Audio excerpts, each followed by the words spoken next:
Gel electrophoresis. Imagine you're at the beach with your friends, enjoying some fun in the sun.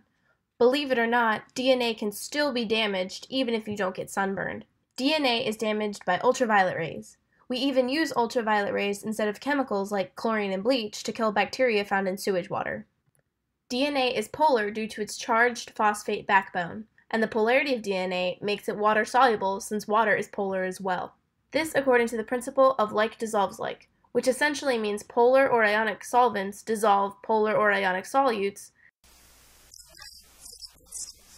After the E. coli have grown overnight, collect the colony into Eppendorf tubes, where we will add a lysis buffer which will separate the plasma membrane surrounding the DNA. After adding the lysis buffer, it's important to incubate the solution, kind of like how you would incubate a baby chick, but only for about an hour in water. The supernate, or the liquid which remains above the solid E. coli colony, will now need wash buffers to separate it from the E. coli and allow the final stages of DNA isolation. Moving the supernate into spin columns with collection tubes allows for the DNA to get caught in the white filter, and with the help of certain wash buffers, the other substances will get washed out. The final step is the elution of the DNA. Elution is the process of extracting one material from another by washing it with a solvent. DNA is more stable at a slightly basic pH and will dissolve faster in a buffer than water.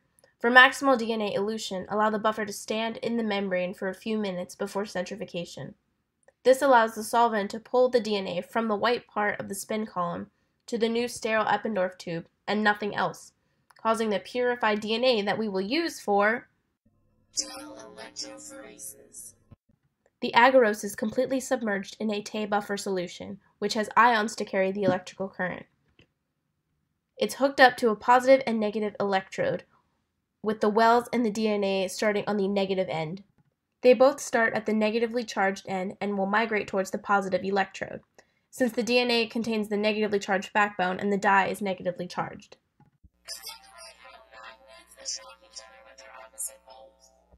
When the dye reaches the end of the agarose gel, the power can be turned off.